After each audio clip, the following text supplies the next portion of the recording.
The conference room on the top floor of the Miller Grand Hotel in New York City glittered under the spotlights, set up for the official announcement of the biggest acquisition in the company's history. But Alexander Miller, owner of the entire hotel chain that carried his name, felt absolutely no joy that morning, one that should have marked the high point of his career. Just a week earlier, his fiancée Diana Foster had left him in the middle of a corporate party right at the moment she found out, through a leaked piece of stock market information, that the merger planned with a major competitor could temporarily reduce Alexander's personal fortune by nearly 20%. That news, instead of prompting Diana to support him through the most difficult financial moment of his career, made her disappear completely from his life in under 48 hours, with a calculated coldness that painfully confirmed everything Alexander had already suspected but refused to fully admit: that no one in his social circle loved him for who he truly was, only for the fortune he represented. "I can't keep living like this," he confessed to Ben Carter, his best friend since high school and the only person in his life he trusted completely, that same evening as they drank whiskey in the private study of his penthouse in the heart of the city. "Every woman I meet is calculating me from the first second. Every smile, every compliment, it's all a strategy to get closer to my fortune, never to me as a person." Ben, who had worked as the Miller Company's CFO for over 10 years, knew Alexander better than anyone else, including his own family, and had watched with his own eyes countless times as his friend withdrew further and further into a bitter loneliness, never able to distinguish genuine affection among the dozens of women constantly seeking his attention. "What are you going to do?" Ben asked, sipping his own glass of whiskey, already knowing from years of friendship that Alexander already had a plan forming in his head, probably a completely crazy one. "I want to disappear for a while," Alexander said, with unexpected resolve. "I want to live like an ordinary man, no fortune, no known name, somewhere no one knows who I really am. I want to find out just once in my life what it's like to be loved for who I am, not for what I have." Ben studied him for a long moment, trying to gauge the seriousness of his friend's seemingly absurd proposal, but recognizing at the same time a genuine pain in his eyes, a deep exhaustion built up over years of superficial relationships and financial calculations disguised as romantic feelings. "You're serious," Ben said, more a statement than a question. "Completely serious," Alexander confirmed. "I need your help to arrange everything: a temporary identity, a place to live, a modest job that won't raise suspicion. The company can function perfectly well without my direct presence for a few months, especially with you running operations. I trust you completely, Ben, more than I've trusted anyone else in a very long time." The conversation stretched on until morning, the two friends gradually sketching out a plan that, though it risked sounding completely insane to anyone outside that room, offered Alexander exactly the chance he felt he desperately needed: a complete break from his life as a millionaire, an opportunity to discover, far from the luxury and constant suspicion that had marked every relationship he'd had over the last decade, whether there still existed, somewhere, a love built on something other than financial interest. They chose Savannah, Georgia as the destination, a city far enough from Alexander's usual network of contacts, but close enough that Ben could get there quickly in case of a genuine business emergency. Ben quietly handled all the practical details. He rented, under a false name, a modest apartment in a quiet part of the city, arranged temporary documents under the name Alex Turner, an identity credible enough to withstand a surface-level check, but completely disconnected from Alexander Miller's real fortune and status. "Are you absolutely sure about this?" Ben asked him on the morning of his departure, as Alexander packed only a few simple clothes into his bag, completely different from his usual wardrobe of custom-tailored suits. "More sure than I've ever been," Alexander replied, with an expression of determination mixed with a natural trace of fear in the face of the unknown. "I have to try this, Ben. I need to know whether there's still, somewhere, real love out there for me, beyond all the numbers in my bank accounts." He arrived in Savannah on a sunny spring afternoon, and the quiet beauty of the old city, with its cobblestone squares and moss-draped oaks, immediately gave him a sense of peace he hadn't felt in a very long time. He settled into the modest apartment Ben had arranged, a simple but clean space on the second floor of an old building near Chippewa Square, completely different from the sterile luxury of his penthouse back in New York.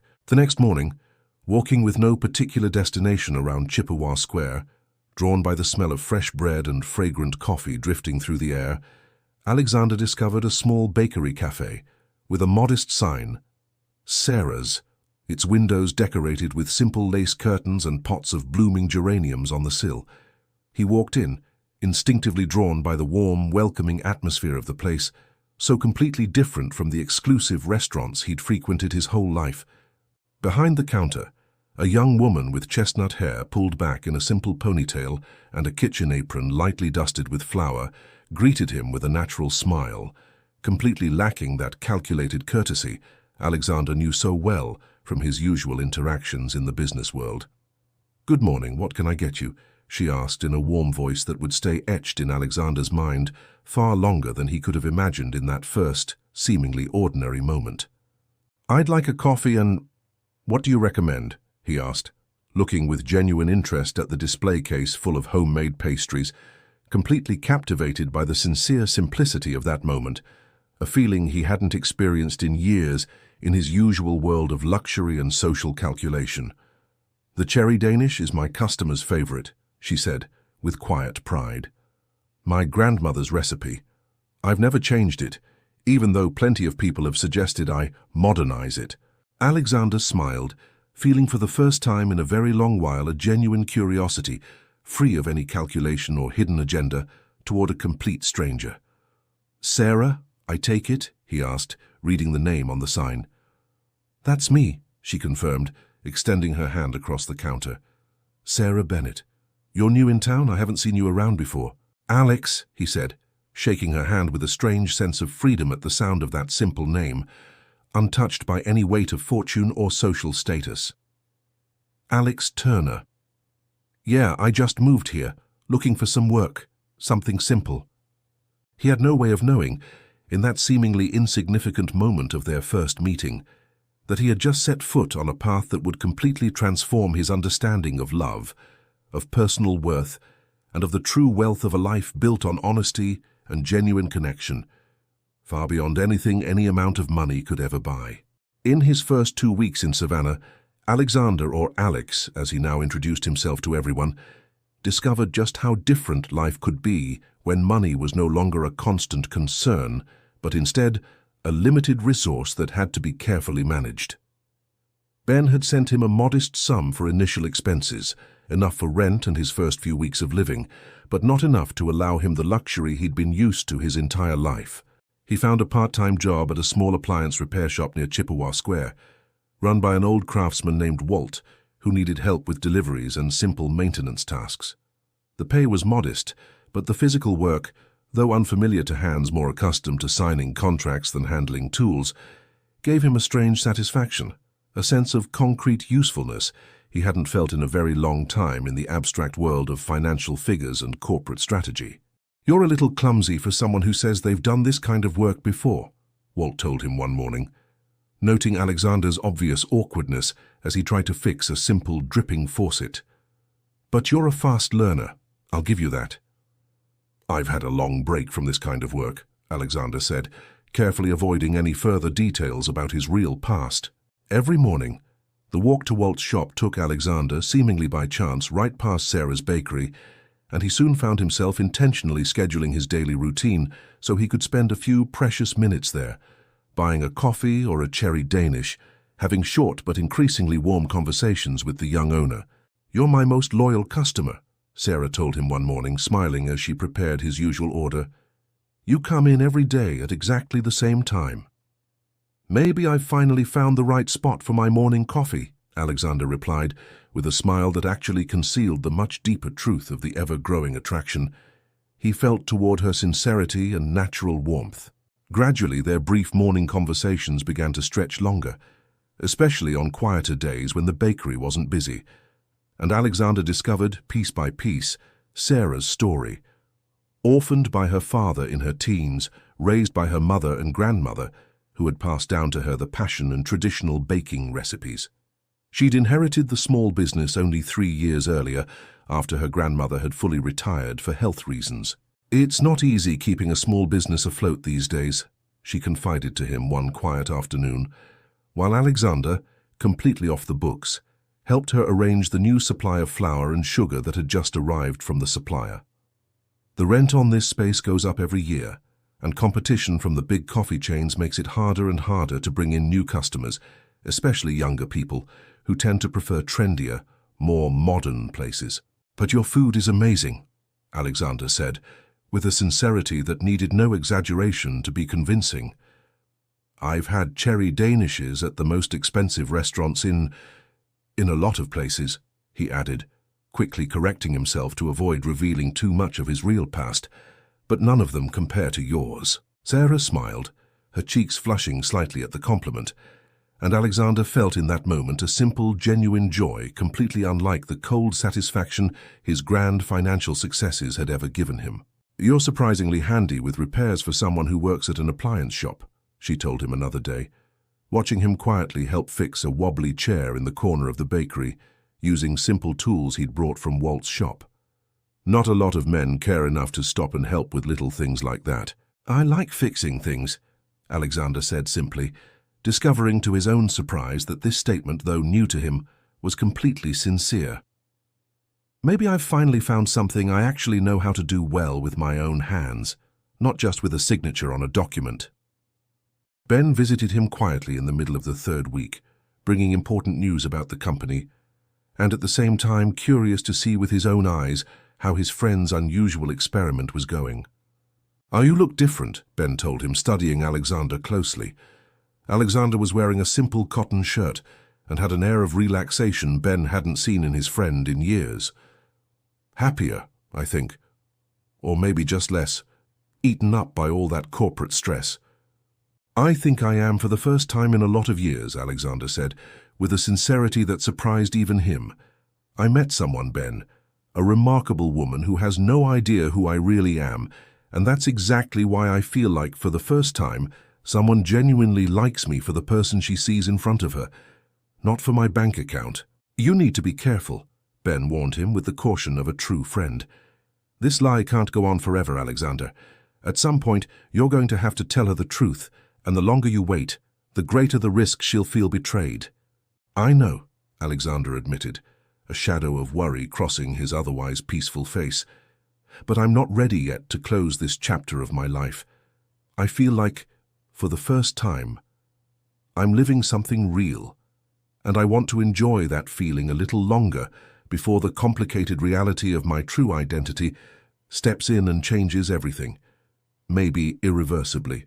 What neither Alexander nor Ben suspected in that moment was that the web of complications was about to tighten far faster than either of them imagined, and that the true identity behind the Miller Group already had a hidden but significant connection to Sarah's bakery's uncertain future, a connection that would come to light under the most unexpected and painful circumstances possible.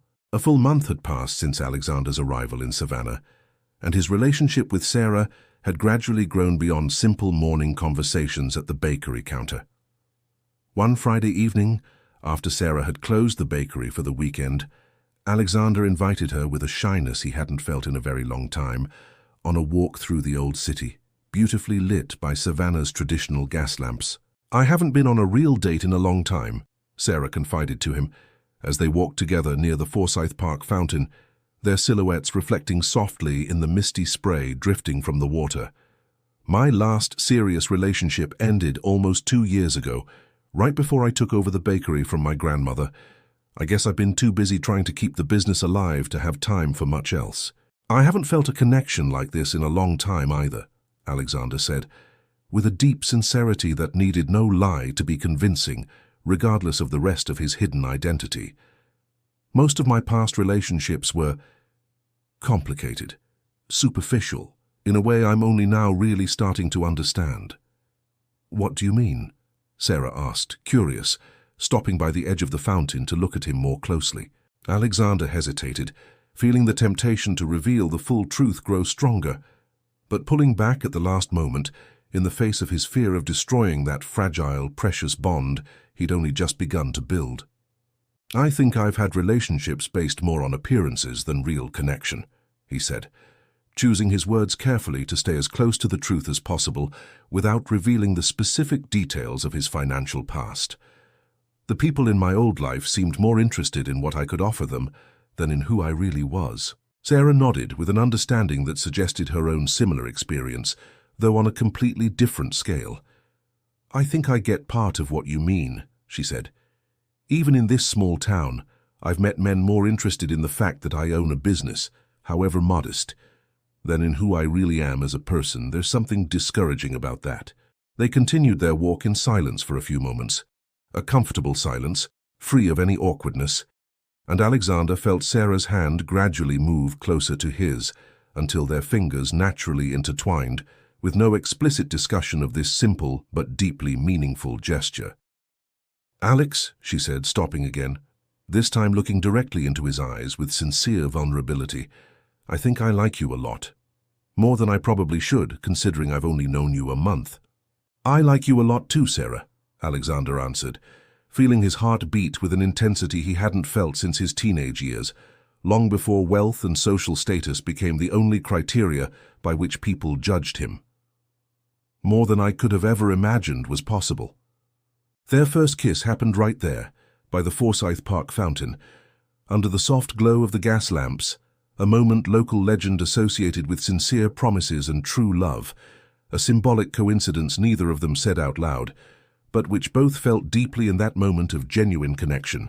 In the weeks that followed, their relationship deepened steadily, and Alexander discovered simple joys he'd never experienced in his previous life of constant luxury. Cooking together in the small kitchen of Sarah's apartment, Sunday walks through the city's parks, evenings spent reading or simply talking about life, about dreams, about the small things that, in the end, make up the true substance of a genuine relationship. But alongside the ever-deepening happiness of this new relationship, a cloud of worry began forming on the horizon of Sarah's life, tied directly to the future of her business.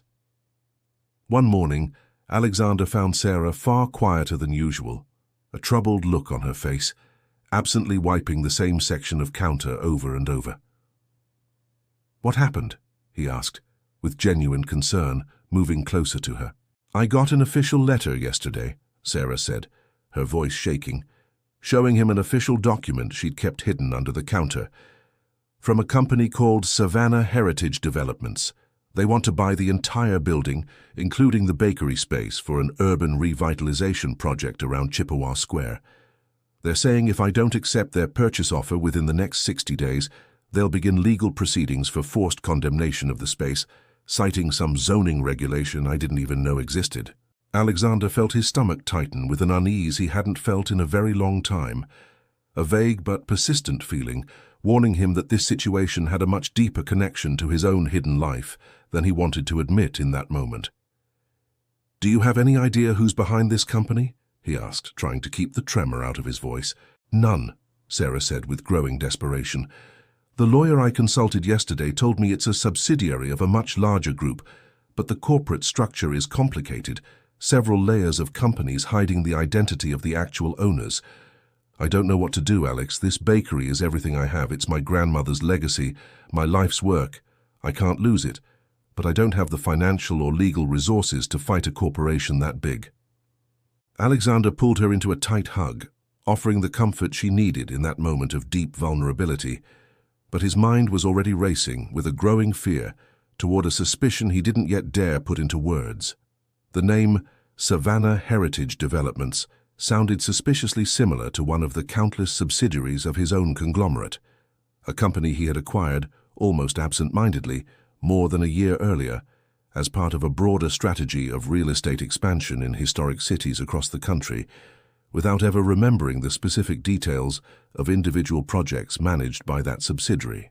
He needed to find out the truth as soon as possible, aware that if his suspicion was confirmed, he would be facing the hardest decision of this double life he had been living for the past month. How to confess to Sarah both his true identity and the role, perhaps unintentional but certainly real, his company was playing in the direct threat to her business and to her most precious legacy. That very evening, Alexander called Ben, his voice desperately trying to stay calm, though his hands were visibly shaking as he dialed the number.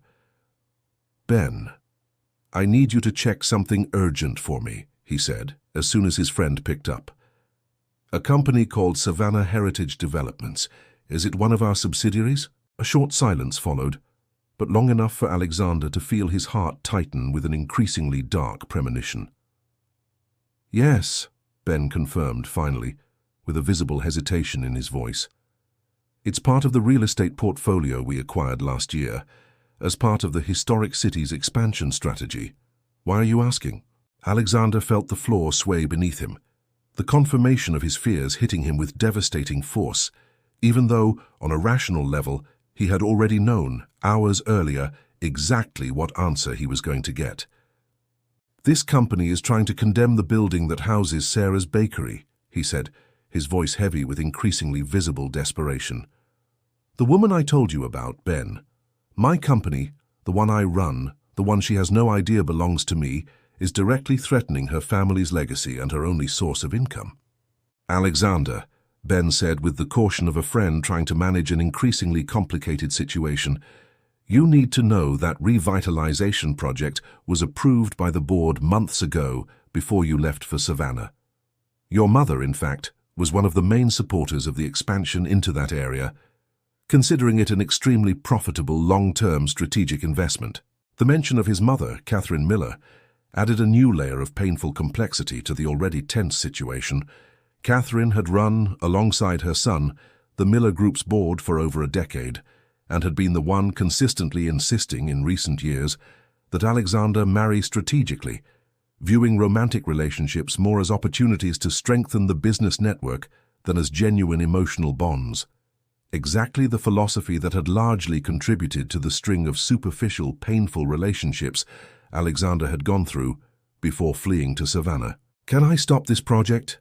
Alexander asked with a new resolve growing in his voice, despite the situation's obvious complications. Theoretically, yes, as majority owner of the company, Ben said cautiously. But practically, you're going to have to get directly involved, officially, which means you'll have to give up your secret identity, at least in part. And your mother is going to have a lot of questions about the reason for this sudden decision, for sure. Alexander stayed silent for a long time, weighing the complexity of the situation he was in, aware that every possible course of action carried significant risks to the fragile but precious relationship he'd built with Sarah over the past month. I need to find a way to stop the project without revealing everything right away, he said finally. I need more time to properly explain the situation to Sarah, directly, not as the consequence of some urgent corporate crisis. I don't have a lot of time, Ben warned him. The 60-day deadline to accept the purchase offer is coming up fast, and the legal team is going to continue the condemnation proceedings if you don't step in officially, and soon. In the days that followed, Alexander faced increasingly overwhelming emotional pressure, torn between the desire to tell Sarah the whole truth about his identity and the deep fear that this revelation, combined with discovering the painful link between his company and the direct threat to her legacy, could completely destroy the fragile trust they had built together. He began working quietly through Ben on a legal strategy to halt the condemnation project without publicly revealing his personal involvement, hoping to buy enough time to find the right moment and the right words to explain the entire complicated situation to Sarah. I need you to temporarily suspend all legal proceedings related to the Chippewa Square property, he ordered Ben over a tense phone call. Find a plausible official reason, any reason, but stop the legal pressure on Sarah immediately. Are your mothers going to notice the suspension? Ben warned him. She's going to ask questions, Alexander. You can't avoid her direct involvement in this situation forever. Then I'll have to face her when the time comes, Alexander said, with a resolve that surprised even himself, a firmness he rarely allowed himself in his complicated relationship with his mother over the years. But first, I have to tell Sarah the truth, my way, on my own time, not forced by some outside corporate crisis. That very evening, Alexander decided the time for full confession had finally come. He invited Sarah over for a simple dinner at his apartment, preparing, with his own clumsy but well-meaning hands, a modest meal, desperately wishing that this last moment of simple normalcy would stay etched in their memory, no matter what followed the revelation of the full truth. Sarah, he said as they sat at the small kitchen table, his voice trembling with a mix of fear and resolve, I need to tell you something very important about myself. something I should have told you a long time ago, but I was afraid it would change the way you see me." Sarah looked at him, with a worried expression, instinctively sensing the gravity of the moment approaching, still completely unaware of the full scope of the revelation that was about to change. Within minutes, her entire understanding of the man she had come to love deeply over the past month. "What is it, Alex?" she asked, her voice barely a whisper, a dark premonition already beginning to creep into her heart. Alexander took a deep breath, feeling all the resolve he had tried to gather waver in the face of Sarah's worried look, but knowing at the same time there was no longer any way to delay that moment of full truth. "My real name isn't Alex Turner," he said finally, his voice trembling. "I'm Alexander Miller, owner of the Miller Hotel chain and the Miller Group conglomerate." Sarah stayed completely still for several long seconds, processing the information with an expression of total disbelief on her face, and Alexander could watch with a searing pain as the joy and trust in her eyes gradually turned into confusion, then into shock, then, inevitably, into an increasingly visible anger. "What are you saying?" she asked, her voice rough with disbelief. "Miller, as in the Miller Hotels, as in the billionaire from the magazines?" "Yes," Alexander confirmed, with a humility that did nothing at all to soften the weight of the revelation. "I came to Savannah under a false identity because I wanted to escape, at least for a while, a life in which no one seemed to love me for who I truly was, only for my fortune.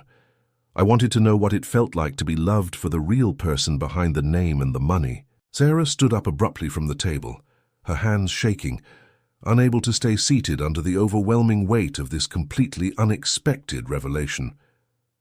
"So everything we've lived through this past month was a lie," she said, her voice choked with increasingly obvious pain. "Some kind of social experiment for you? You lied to me about who you are, about your life, about absolutely everything?"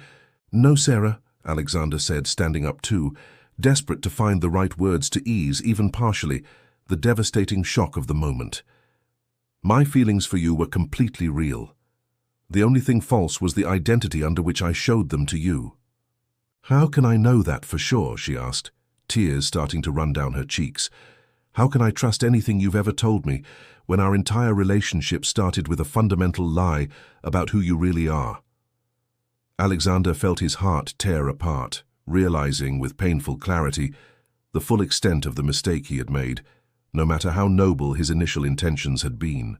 "There's one more thing you need to know," he said in a voice barely audible, aware that this moment was about to become even more painful. "The company Savannah Heritage Developments, the one trying to condemn your bakery's building, it's a subsidiary of my company." Sarah went completely still, looking at him with an expression in which her initial disbelief was now turning into a much deeper, much more personal betrayal. "So you're the one trying to take my grandmother's legacy away from me," she said, in a voice whose coldness shocked Alexander more than any furious shout could have.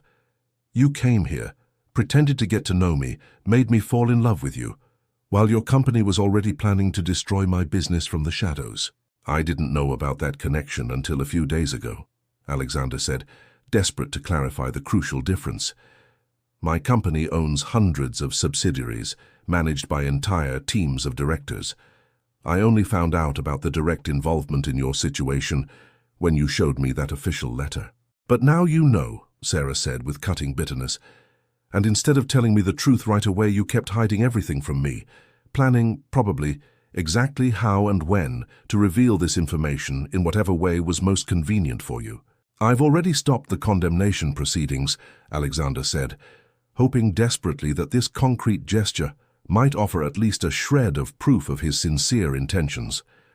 "I called my CFO the very night I found out about the connection, told him to immediately suspend all legal action against you." "Why should I believe that?" Sarah asked, with the pain now outweighing any trace of anger. "Why should I believe a single word you say, Alexander, or Alex, or whoever you really are?"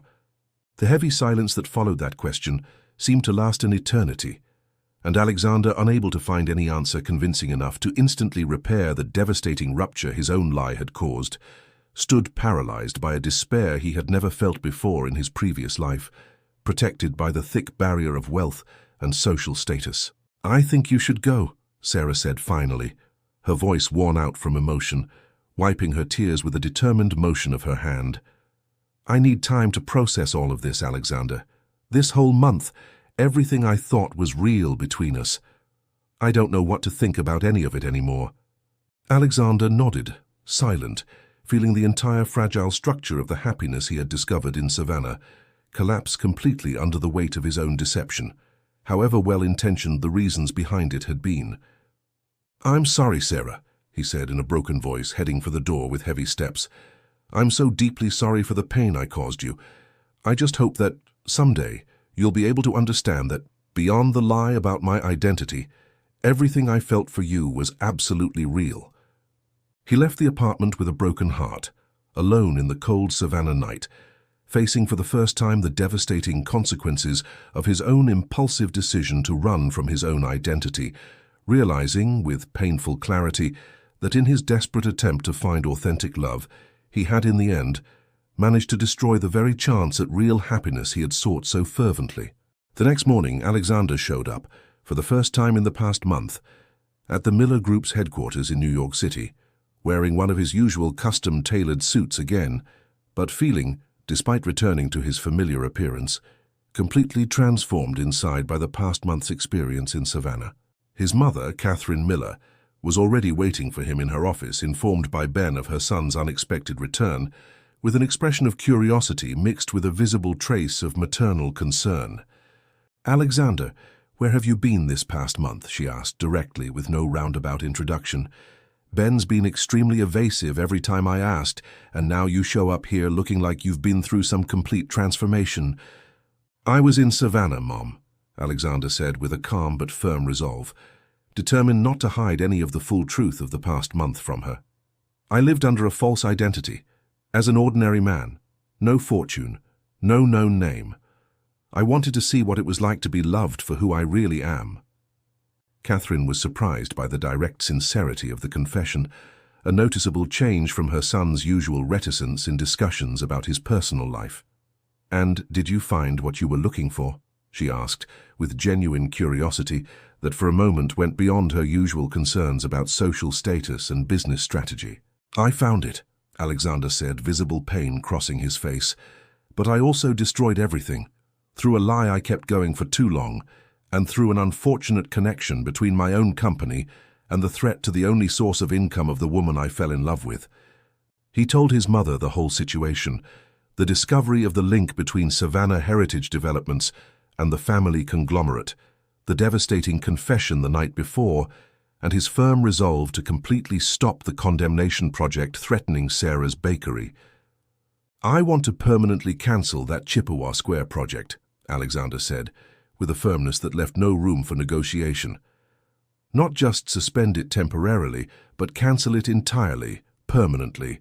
And I want the deed to that building transferred, with no financial conditions attached, directly into Sarah Bennett's name."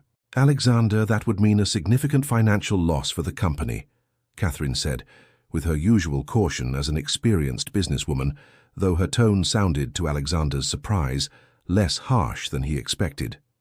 "I don't care about the financial loss, Mom," he said, with a conviction that came straight from his transformed heart. "For the first time in my life, I felt what it means to be loved for the real person behind the family name. I lost that chance through a lie, but I refuse to let my own company do any more damage to that extraordinary woman's life, whether or not she ever wants anything to do with me again." Catherine studied her son for a long moment, seeing perhaps for the first time in a very long while a trace of the idealistic young man she had raised years ago, before the business world gradually turned him into a man obsessed with financial calculations and social status. "All right," she said finally, with an unexpected gentleness in her voice. "I'll approve cancelling the project and transferring the property, but, Alexander, I hope that whatever happens with this young woman, you've learned something important from this whole experience." "I have, Mom," Alexander said with deep sincerity. "I've learned that no fortune in the world is worth as much as a love built on complete truth, even if I may have permanently lost the chance at such a love through my own mistake."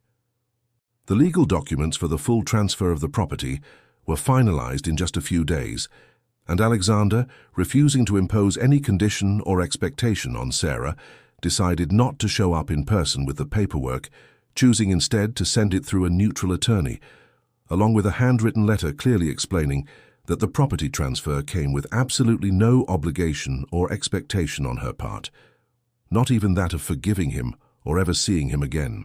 "I'm giving back to you what my company, by mistake, threatened to take from you," he wrote in that letter. "I'm not doing this to earn your forgiveness or to obligate you to any particular reaction toward me. I'm doing it because it's right, because your grandmother's legacy deserves to stay exactly where it rightfully belongs, in your hands. Whatever decision you make regarding me, however painful it might be for me, will be entirely your own, with no pressure from me." He returned to Savannah, but this time deliberately stayed away from Chippewa Square, refusing to impose himself on Sarah's life without her explicit invitation, content instead to remain in the city, continuing, to his own surprise, his modest work at Walt's shop, which took him back without too many questions, curious only about the reason for his sudden absence over the previous few weeks. "Had some kind of family trouble?" Walt asked him one morning, noticing the permanently pained expression on his young apprentice's face. "Something like that," Alexander answered, carefully avoiding revealing the full complexity of his situation. "I made a big mistake, Walt, one that might never be fully fixable." "Most mistakes can be fixed," the old craftsman said, with the simple wisdom of a man who had lived a long life full of experience. "But it takes time, patience, and especially consistent actions, not just pretty words said once." Walt's words stayed etched in Alexander's mind in the weeks that followed, guiding him toward a quiet but steady strategy of demonstrating the sincerity of his inner transformation, never forcing a reconciliation Sarah wasn't yet ready to accept. 2 months passed since that devastating night of confession, 2 months in which Alexander kept living modestly in Savannah, working at Walt's shop, refusing to make any attempt to contact Sarah, fully respecting the space and time she needed to process everything that had happened between them. The bakery, Sarah's, stayed open, its deed officially transferred into her name with no conditions attached, and Sarah, though she'd initially refused to accept the gesture, considering it a form of emotional manipulation, was eventually persuaded by her lawyer to accept the transfer, recognizing with pain mixed with relief that refusing would mean, in practice, the complete and pointless destruction of her grandmother's legacy. Alexander walked past the bakery almost daily, on his way to his repair shop, but strictly kept the silent promise he'd made to himself: never go in, never try to talk to her, unless Sarah herself chose to make the first move. One morning in early summer, almost 3 months after that devastating evening, Alexander noticed, to his surprise, a note stuck to the door of Walt's shop, written in handwriting he recognized instantly. "Alex, please come to the bakery when you're done with work today. We need to talk. Sarah." His heart pounded for the rest of the day, unable to concentrate on the repairs he had to make, counting the hours with an impatience he hadn't felt in a very long time. When he finally reached the bakery, right before closing time, he found Sarah waiting for him alone in the shop, with an expression on her face far calmer than he remembered from their last painful conversation. "Thanks for coming," she said, gesturing him toward a chair at one of the empty tables in the bakery. "I would have come whenever you called," Alexander said sincerely, sitting down carefully, unable to fully control his obvious nervousness. Sarah stayed quiet for a few moments, gathering her thoughts, and Alexander waited patiently, refusing to rush the moment with questions or additional explanations. "I needed all this time to understand what I really feel," she said finally. "At first I was simply furious, feeling completely betrayed and manipulated.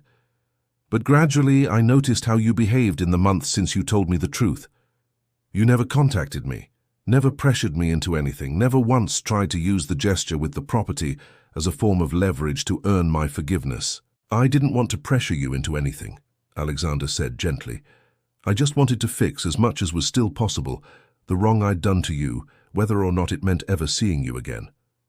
"I talked to Walt," Sarah said with a slight smile, the first Alexander had seen from her since that devastating evening. "He told me you kept working at his shop, exactly like before, with no airs or change in attitude, even though the whole town now knows who you really are, ever since the press found out about the property transfer." Alexander felt his cheeks burn slightly, aware that his true identity had indeed become publicly known over the past few weeks, a fact he'd chosen to accept with resignation, never trying to avoid the social consequences of his own actions. "I never wanted to run from the responsibility for what I did," he said simply.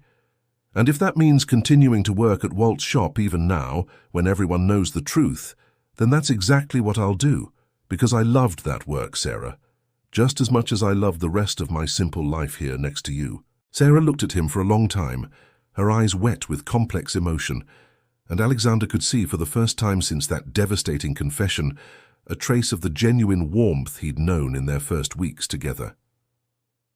"I think," she said finally, in a trembling but resolute voice, "that I'm ready to try again, Alex, or Alexander, whichever you'd prefer I call you from now on." "Alex is fine," he said with a smile full of renewed hope. "Alex is who I truly was these past few months, maybe more than Alexander Miller ever was in the rest of my life." "But I want clear conditions," Sarah added, with a firmness that confirmed the maturity of her decision. "No more secrets ever, and I want time, Alex, time to truly rebuild the trust you destroyed, even if your reasons were maybe more complicated than they seem at first glance."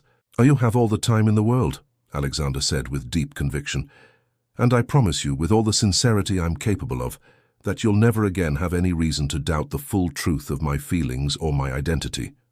A year later, Sarah's bakery had expanded slightly, adding a few extra tables on a small patio set up in the building's inner courtyard, an expansion funded entirely by the business's own earnings, with no financial involvement from Alexander whatsoever, exactly as Sarah had insisted from the very beginning. Alexander kept living in Savannah, now splitting his time between his beloved work at Walt's shop and the inevitable responsibilities of running the Miller Group, managed now largely through close collaboration with Ben, but with regular visits to the New York headquarters, whenever major decisions called for it. They got married in a simple ceremony, full of genuine joy, held right in the bakery's inner courtyard among close friends and a small circle of family, exactly the kind of intimate, sincere celebration both of them had come to value far more than any artificial grandeur could ever have offered them. "I never would have imagined," Sarah said on their wedding night, dancing slowly with Alexander under the warm glow of the lanterns strung across the bakery courtyard, "that a simple repairman would win my heart so completely, only for me to find out afterward that he was actually a billionaire. But I think in the end it wasn't your identity that made me love you. It was exactly the man I got to know in those first few weeks, no matter what name he carried.